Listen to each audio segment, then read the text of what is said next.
후원해 주시기를 부탁을 드립니다. 함께 나눌 말씀 보겠습니다. 시편 113편 1절부터 9절까지 말씀입니다. 찾으셔서 우리 한 절씩 교독하고 마지막 절은 함께 읽겠습니다. 시편 113편 1절부터 9절까지 말씀 함께 한 절씩 교독합니다. 할렐루야. 여호와의 종들아 찬양하라. 여호와의 이름을 찬양하라. 이제부터 영원까지 여호와의 이름을 찬송할지로다. 해 돋는 데에서부터 해 지는 데까지 여호와의 이름이 찬양을 받으시리로다. 여호와는 모든 나라보다 높으시며 그의 영광은 하늘보다 높으시도다. 여호와 우리 하나님과 같은 이가 누구리요? 높은 곳에 앉으셨으나 스스로 낮추사 천지를 살피시고 가난한 자를 먼지더미에서 일으키시며 궁핍한 자를 거름더미에서 들어 세워 지도자들 곧 그의 백성의 지도자들과 함께 세우시며 함께 읽습니다. 또 임신하지 못하던 여자를 집에 살게 하사 자녀들을 즐겁게 하는 어머니가 되게 하시는도다. 할렐루야. 아멘. 여러분, 하나님을 마음에 그려본다면 여러분 하나님을 어떤 분으로 그리시겠습니까? 뭔가 이렇게 떠오르는 하나님에 관한 이미지가 있으실 텐데요. 인자한 아버지나 착한 목자, 선한 목자, 이런 이미지가 떠오르실 분들도 있으실 것 같고, 조금 더 이제 강한 이미지로 강한 용사, 아니면 왕, 재판장, 이런 이미지를 떠올리실 분들도 있을 거예요. 자, 하나님이 어떤 분이신지 우리가 알고 있는 그 하나님의 모습, 경험한 하나님의 그 모습과 이야기를 마음에 그리면서 사실 우리는 그 하나님을 찬양하는 거죠.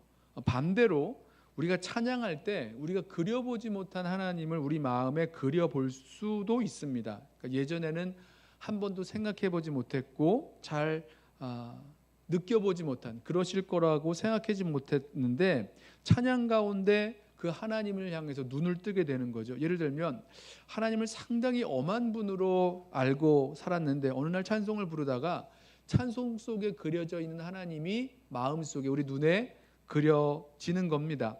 얼마나 나를 사랑하시는지, 하나님이 얼마나 내 모든 그 아픔과 슬픔과 그런 사정을 면밀하게 살펴보시는지, 나는 아무 소리도 들리지 않았고 하나님이 나에게 관심도 없으신 줄 알았는데 살펴보니까 여전히 하나님께서 나를 가장 좋은 길로 인도하고 계시는 하나님이신지, 이 하나님을 찬양하면서 그 찬양에 나오는 하나님, 그 찬양 중에 계신 하나님을 이렇게 마음에 그려보게 되는 거죠. 그리고 하나님을 함께 찬양하면서 그 하나님을 향하여 눈을 뜨게 되는 겁니다.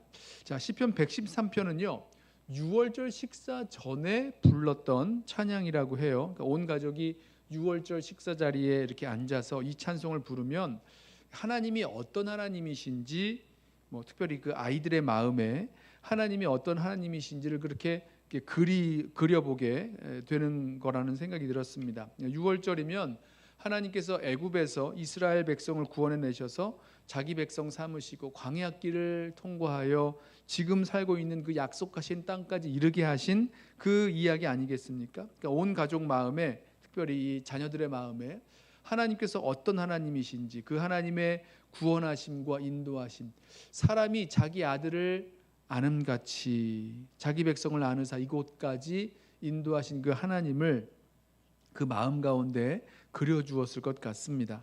자, 하나님을 함께 찬양하고 하나님께 찬양하자고 초대하는 것은요, 그 찬양 가운데 계신 그 하나님을 그 마음에 그려주는 일이다, 이런 생각을 해봅니다. 자, 시편 113편의 이 찬양시는 우리 마음에 어떤 하나님을 그려줄까? 자, 시편 113편의 찬양 가운데 계신 그 하나님이 밝히 보이게 되고, 또 우리 마음에 그 하나님이 정말로 그려져서 정말 하나님을 함께 찬양할 수 있는 그 은혜가 우리들 가운데 임하기를 소원합니다. 자, 시인은 먼저 우리를 찬양으로 초대하죠. 1절 보세요. 할렐루야. 여호와의 종들아 찬양하라. 여호와의 이름을 찬양하라. 할렐루야도 찬양하라는 말이죠. 할렐루야를 번역하면 찬양하라는 거예요. 그리고 이어서 찬양하라, 찬양하라 계속해서 이어집니다. 그러니까 이 시편의 목적이 아주 분명하죠.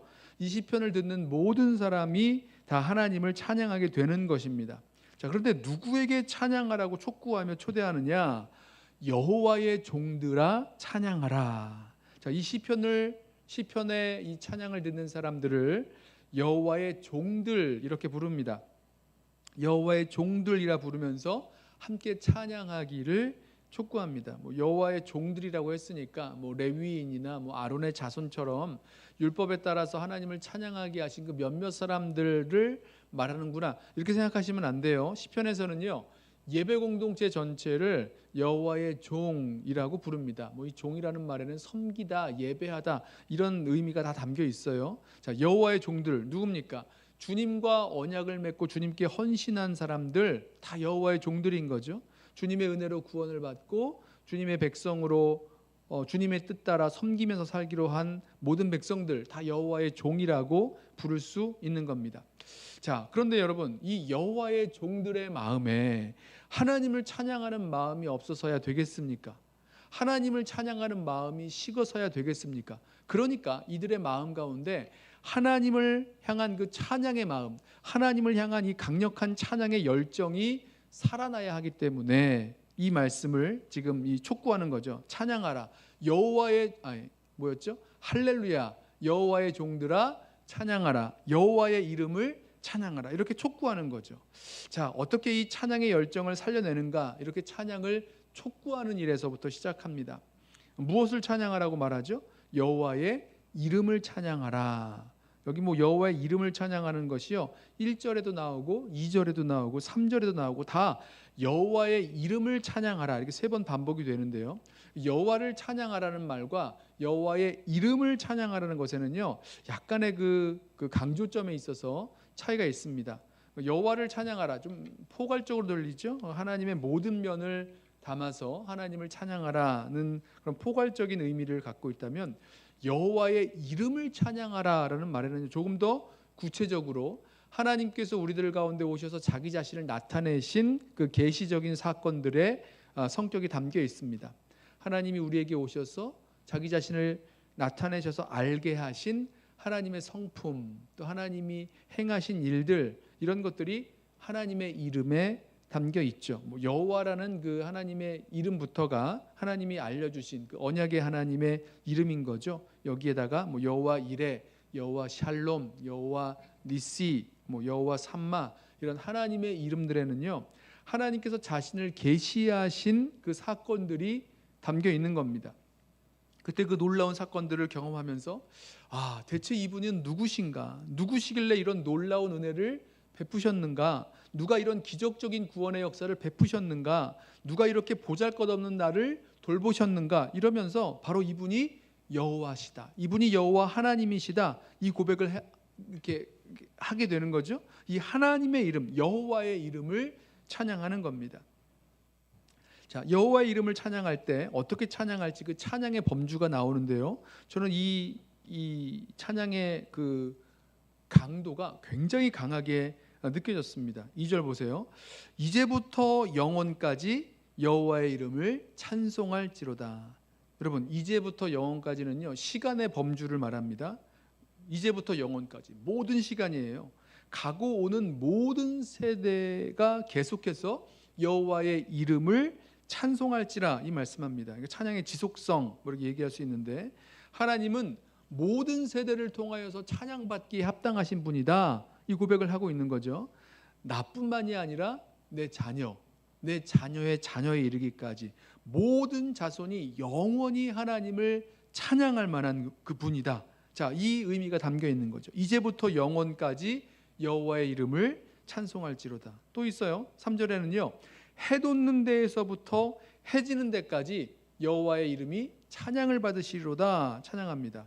여러분, 해 돋는 데부터 해 지는 데까지면요 공간적으로는 전부 다 압니다. 전 세계 어느 곳, 어느 민족, 어느 나라 다 상관없이 해 뜨는 데부터 해 지는 데까지 다 들어가요. 이 세상에 해가 뜨는 데부터 시작해서 해가 지는 곳까지라면 그 모든 곳에서 하나님은 찬양받기에 합당하시다는 거죠. 우리 이런 표현하잖아요. 한라에서 백두까지, 미국으로 치면 동부에서 서부까지, 뭐 남극에서 북극까지 뭐 전체 그 모든 5대양 6대주 어느 곳이든지 어느 민족, 어느 백성, 어느 나라든지 다 그곳에서 하나님은 찬양받기에 합당하시다는 겁니다. 이뿐만 아니라 이 해 뜨는 데부터 해 지는 데까지의 그 의미는요, 지역적인 뿐만 아니라 우리 삶의 모든 영역에서, 우리 사회의 모든 영역에서, 정치, 경제, 사회, 문화, 예술, 문학, 모든 우리 삶의 그런 영역에서도 하나님이 찬양받기에 합당하시다, 이 고백을 하고 있는 겁니다. 자, 보세요. 모든 시간, 모든 세대, 이제부터 영원까지, 모든 공간, 모든 영역, 해 뜨는 데부터 해 지는 데까지 여호와의 이름이 찬양받기에 합당하시다, 찬양할지로다. 여러분, 그러면 여기에 포함되지 않을 게 뭐가 있습니까? 포함되지 않을 사람도 없고요, 포함되지 않을 영역도 없고요, 모든 시간과 공간과 영역과 세대 가운데서 하나님을 찬양할 것을 촉구하는 거죠. 아주 강력한 찬양을 촉구합니다. 강력한 찬양의 촉구예요. 어마어마한 거죠. 저는 이 찬양의 열정과 확신, 이 찬양에 대한 이 뭐라 그럴까요? 이 강력함이 저에게 느껴졌는데요. 이제부터 영원까지, 가고 오는 모든 세대 가운데 영원히, 해 뜨는 데부터 해 지는 데까지 모든 영역에서, 모든 공간에서 하나님이 찬양과 영광 받기에 합당하시다, 여호와의 이름을 찬양하라, 이렇게 담대하게 강력하게 찬양을 촉구하는 모습으로 저에게 다가왔습니다. 여러분, 저와 여러분에게는 이런 찬양의 확신과 열정, 뭐 이런 것들이 있는지 한번 돌아봤으면 좋겠고요. 바로 이 찬양의 확신과 열정이 선교의 열정과 이렇게 연결된다라는 생각이 들었어요. 성경을 보면요, 온 세상 모든 민족과 족속이 하나님을 찬양하게 되는 날을 바라보고 있지 않습니까? 모든 민족이 주를 찬송하게 하소서, 시편은 노래하고, 하나님께서 모든 민족이 내게 경배할 것이라 말씀하시고, 그리고 정말로 그것이 이루어지는 그 시간을 말씀 속에서 보여주죠. 우리 계시록 7장 9절 말씀에 나라와 족속과 백성과 방언에서 아무도 셀 수 없는 큰 무리가 나와서 흰옷을 입고 손에 종려가지를 들고 보좌 앞에서, 어린 양 앞에서 큰 소리로 외쳐 이르되 보라, 구원하심이 하나님과 어린 양에게 있도다, 이렇게 찬양했던 그 모습 말입니다. 자, 이 찬양의 열정과 찬양에 대한 이 강력한 그 마음이 이 예수 그리스도의 복음을 이 땅 끝까지 전하는 그 선교의 열정으로 이어진다는 생각을 하게 됩니다. 자, 그런데 이 강력한 찬양의 열정, 찬양의 이유, 이게 어디서 나오는가? 이제 오늘 이 말씀에서 우리가 찾아볼 수가 있는데요. 온 세상 모든 민족, 가고 오는 모든 세대가 하나님을 찬양할지라, 이렇게 하나님을 찬양하기 원하는 이 강력한 찬양의 이유, 찬양의 열정이 어디서 나오는지 몇 가지를 좀 찾아보겠습니다. 먼저는요, 그 강력한 찬양의 이유, 무엇보다도 높으신 하나님이시기 때문입니다. 무엇보다도 높으신 하나님. 4절 보세요. 여호와는 모든 나라보다 높으시며 그의 영광은 하늘보다 높으시도다.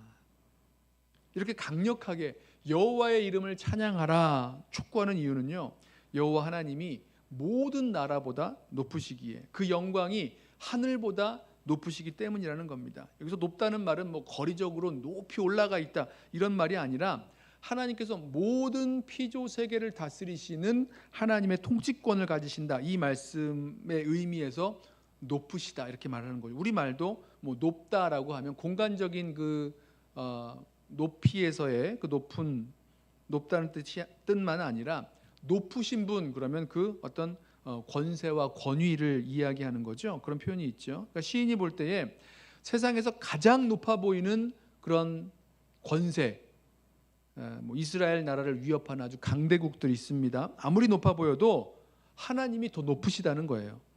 아무리 강력하고 힘센 사람이 있어도 그 사람보다 하나님이 더 높으시다는 겁니다. 다 하나님의 통치 아래 있는 거예요. 사도 바울이 그 로마서에서 말씀하잖아요. 모든 권세가 하나님께로부터 나오지 않은 권세가 없다 말씀하고 있는 것처럼, 아무리 세상을 좌지우지하는 강대국이라도 얼마나 무섭습니까? 그 강대국의 힘 앞에서 온 세상 나라들이 다 벌벌 떠는데요.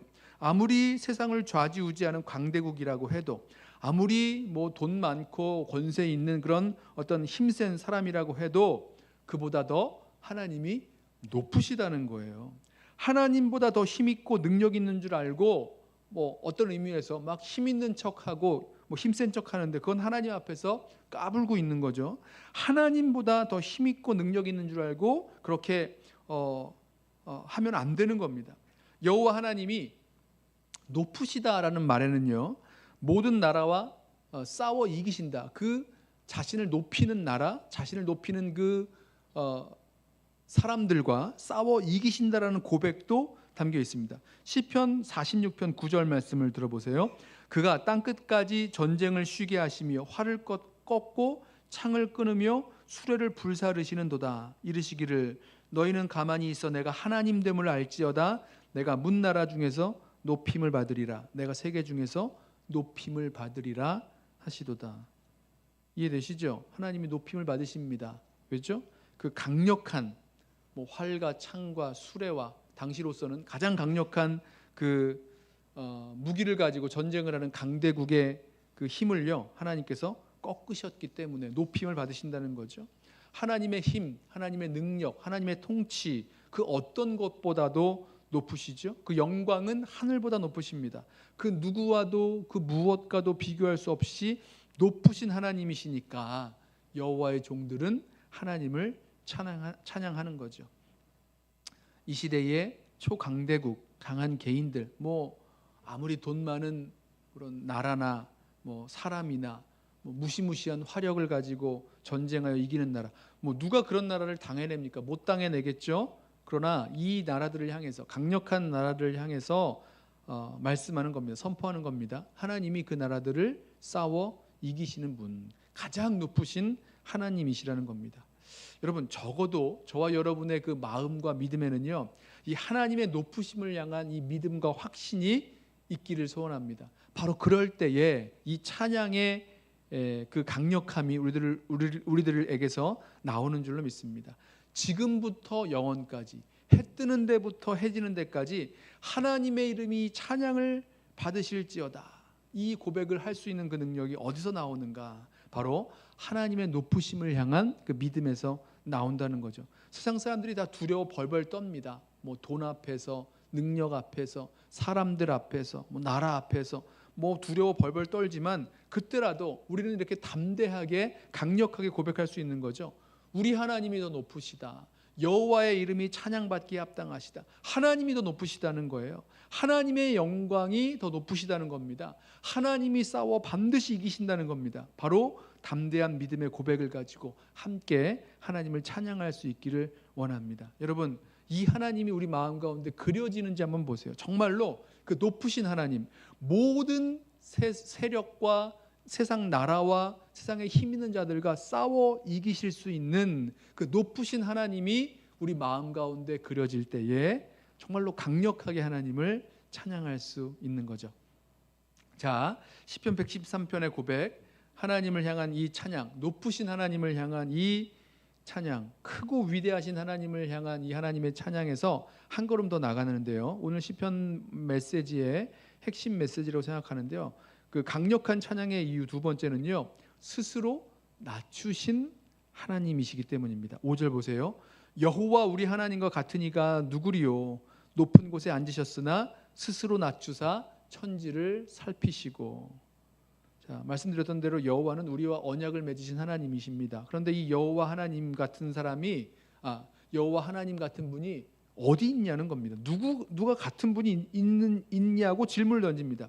그러니까 이런 사람이 있으면 나와 보라 그래. 뭐 이런 도전적인 질문이죠. 이런 분이 누구 있을까요? 누가 있습니까? 자, 질문에 대답이 있어요. 우리 하나님과 같은 분이 없으시다는 겁니다. 아주 자신감 있는 표현이죠. 하나님 가장 높으십니다. 세상의 그 어떤 나라도, 어떤 강력한 세력보다도 높으시고 하나님의 영광이 하늘을 뛰어넘습니다. 높은 곳에 앉으셔서 온 세상을 다스리십니다. 자, 그런데 그 누구와도 비교 불가한 하나님, 높으신 하나님이세요. 근데 놀라운 것은요, 이 높으신 하나님이 자기를 스스로 낮추셔서 우리를 살피신다는 겁니다. 여러분 생각을 해보십시오. 세상에서 높아진 사람, 뭐 여러분보다 조금이라도 높은 사람들 한번 생각해 보세요. 조금이라도 힘 있는 사람, 높아진 사람을 생각해 보세요. 그 높은 곳에서 내려오려고 하질 않습니다. 내려오려는 사람이 없어요. 더 높이 올라가면 올라가지 내려오려 하지 않습니다. 우리 인생의 목표와 방향이 더 강해지고 세지고 높아지고 뭐 이런 것 같아요. 모든 인생의 목표와 방향이 그렇습니다. 그 높아지면 높아질수록 더 높아지려고 하지 내려오려 하지 않아요. 가끔 그 선거철 같은 걸 보면 뉴스에 보면 정치인들이 이렇게 서민의 삶을 살피는 그런 유세 같은 걸 하지 않습니까? 뭐 재래시장도 가고 뭐 한국에 있는 뭐 쪽방촌 뭐 이런 데도 가고 그럽니다만 딱 거기까지만 하는 거죠. 그만큼만. 그리고 절대로 그곳에 내려가서 그들과 함께 살지는 않습니다. 그런데 하나님을 보면요, 하나님은 이 땅을 살피시러 내려오시는 분, 자기를 낮추시고 내려오시는 분이라고 말씀합니다. 이제 구약 성경을 보면 하나님이 이 땅을 살피러 오신다는 그런 표현들이 여럿 나와요. 창세기 11장 바벨탑도 보러 내려오시고요. 18장에 소돔과 고모라도 직접 보시려고 내려오십니다. 출애굽기 3장을 보면 하나님께서 특별히 애굽에서 종살이하는 이스라엘 백성들의 고통을 보시고 들으시고 내려가시겠다 그러세요. 출애굽기 3장 7절과 8절 말씀입니다. 여호와께서 이르시되 내가 애굽에 있는 내 백성의 고통을 분명히 보고 그들이 그들의 감독자로 말미암아 부르짖음을 듣고 그 근심을 알고 내가 내려가서 그들을 애굽인의 손에서 건져내고 내가 내려가서 내려오시겠다 그래요. 물론 이제 모세와 함께 하심으로 내려오신 하나님께서 이스라엘 백성을 그 유월절을 통해서 그 구원의 역사를 이루시는 거죠. 내려오시는 주님, 그리고 살펴보시는 주님, 그리고 예수 그리스도를 보내셔서 정말로 사람의 몸으로 내려오십니다. 우리 빌립보서 2장 6절 말씀에 그는 근본 하나님의 본체시나 하나님과 동등됨을 취할 것으로 여기지 아니하시고 오히려 자기를 비워 종의 형체를 가지사 사람들과 같이 되셨고 사람의 모양으로 나타나사 자기를 낮추시고 죽기까지 복종하셨으니 곧 십자가에 죽으심이라. 이런 하나님이 어디 계시냐는 거예요. 이런 주와 같은 분이 어디 계시냐는 겁니다. 그렇게 높으신 분, 그 어떤 것도 감히 범접할 수 없을 만큼 온 세상을 다스리시는 그 통치권을 갖고 계신 그 높으신 하나님께서 스스로 자신을 낮추셔서 우리에게 내려오시고 우리를 살피시는 하나님, 자기 백성을 살피시기 위해서 자신을 낮추시고 내려오신 주님이시라는 겁니다. 뭐 우리의 그런 머리로는, 이성으로는 생각할 수 없을 만큼, 이해가 안 될 만큼 뭐 그 주님의 그 성육신하신 그 모습들 이해가 다 안 되죠. 그러나 분명히 우리를 위해 내려오셔서 우리를 살피시는 주님이십니다. 지금도 성령으로 우리 가운데 함께 계시고 우리를 살피시고 돌보시며 인도하시는 분이시죠. 우리와 함께 우리 가운데 내려오셨기 때문에 우리를 긍휼히 여기시고 우리를 체휼하시는 주님이시라는 겁니다. 자, 여러분, 우리 마음 가운데 그 높은 곳에 계신 주님께서 스스로 자신을 낮추셔서 내려오셔서 우리를 살피시는 그 하나님이 그려지십니까? 정말로 믿어지십니까? 그러면 우리는 이 하나님을 찬양하지 않을 수 없는 거죠. 이런 하나님이 어디 계시냐는 거예요. 이런 주님이 어디 계시냐는 거죠. 우리 주와 같으신 분, 그 높은 곳에 계신 주님께서 자신을 낮추셔서 내려오시고 우리를 살피시는 주님, 그 주님을 생각하면 주님을 강력하게 찬양하지 않을 수 없습니다. 자, 강력한 찬양의 이유 세 번째는요, 낮은 자를 높이시는 하나님이시기 때문입니다. 7절을 보세요. 가난한 자를 먼지더미에서 일으키시며 궁핍한 자를 거름더미에서 들어 세워 지도자들 곧 그의 백성의 지도자들과 함께 세우시며. 뭐 아시는 대로 지금도 마찬가지죠. 가난한 자, 궁핍한 자, 세상에서 힘없는 사람, 약하고 불쌍한 사람들입니다. 경제적으로 어려운 것뿐만 아니라 그 누구 의지할 만한 사람이 없어요. 누구도 돌아보지 않는 사람들이 이 가난한 자, 궁핍한 자, 연약한 자입니다. 이들이 어디에 있냐면 먼지더미, 사회 경제적으로 아주 밑바닥에 떨어져 앉은, 내려 앉은 사람들이죠. 또 거름더미, 여기는 이제 거름더미라 그러면 우리로 말하면 이제 쓰레기 버리는 곳이니까요. 사람들이 더러워하고 뭐 이렇게 멸시받는 그런 사람들이라는 겁니다. 그런데 하나님의 관심은요, 이 먼지더미 거름더미에 내려앉아 있는 사람들에게 있으셔서 이 낮아지신 하나님께서 이 밑바닥에 있는 자를 일으켜 세우시고 멸시받는 사람들을 존귀하게 하신다는 거예요. 먼지더미 거름더미에 떨어져 있는 그 사람들을 일으키셔서 지도자들과 함께 세워주신다. 정말로 인생 역전의 은혜를 내려주시는 하나님이시라는 거죠. 자, 이 역전의 은혜를요, 뭐 사회 경제적인 차원에서 설명할 수도 있고, 뭐 영적인 차원에서 설명할 수도 있는데 이런 거죠. 하나님께서 그 낮은 곳으로 사회적인 불평등과 불균형에 떨어져 있는 자들, 이런 거 하나님 미워하십니다. 사회적인 이런 불평등과 불균형, 뭐 사람이 가지고 있는 이기심과 탐욕이 만들어내고 고착화시키는 것일 텐데 하나님께서 이런 불평등과 불균형을 되돌려 놓으시는, 사회를 변혁시키시는 그런 일들을 하나님이 하시는 거죠. 하나님께서 아무것도 안 하시는 것 같이 느껴질 때가 있지만 분명히 역사를 되돌아보면 하나님께서 그런 일들을 해 오셨습니다. 영적인 측면에서도 이런 의미가 있어요. 어떤 우리의 내면적인 의미에서 인생 역전의 은혜를 내려주시는데요. 그러니까 우리 스스로의 어떤 그 내면에 있는 그런 문제의식 같은 게 생기는 거죠.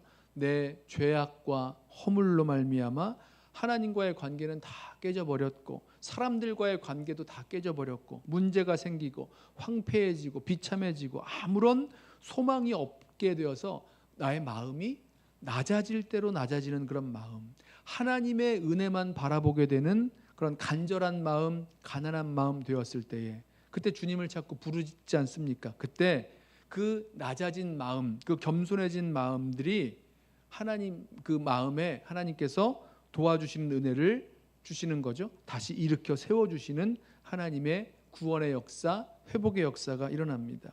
이 하나님이 소망의 하나님 되시는 거죠. 가난한 자를 먼지더미에서 일으키시고 궁핍한 자를 거름더미에서 일으켜 세우시는 하나님. 뭐 사도 바울도 나중에 말하죠. 세상에 미련한 것들을 택해서 지혜 있는 자를 부끄럽게 하시고 세상에 약한 것들을 택하여 강한 것을 부끄럽게 하셨다. 내가 약할 때 강함 되게 하셨다. 자, 이게 바로 하나님께서 이 연약하고 또 가난하고 궁핍한 자들을 일으키시는 하나님의 그런 은혜의 역사입니다. 9절도 보세요. 또 임신하지 못하던 여자를 집에 살게 하사 자녀들을 즐겁게 하는 어머니가 되게 하시는도다. 뭐 고대 근동에서 아이를 낳지 못하는 것은 큰 수치였죠. 뭐 한나 이야기 아시죠? 아이를 낳지 못하는 그 한나가 하나님 앞에 나아가서 정말 괴로워하며 기도합니다. 불임의 고통, 슬픔, 염려, 걱정.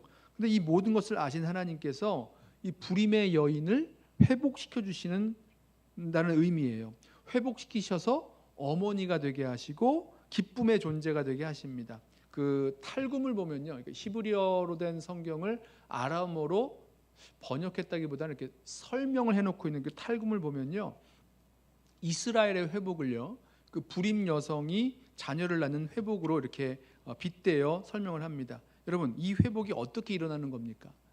낮은 자를 살피기 위해 내려오신 주님께서 낮은 자를 높여주시고 또 불임하는 여인을 다시 잉태할 수 있도록 회복해 주시는 그 은혜를 베푸시는 겁니다. 여러분, 이 하나님, 낮은 자를 높여주시는 하나님, 불가능과 이 절망을 회복시켜 주시는 그 하나님. 자, 여러분, 이 하나님이 우리들 마음 가운데 그려질 때에, 이 하나님으로 말미암아 소망을 품게 될 때에 그때 강력한 하나님을 향한 찬양이 나오는 거죠.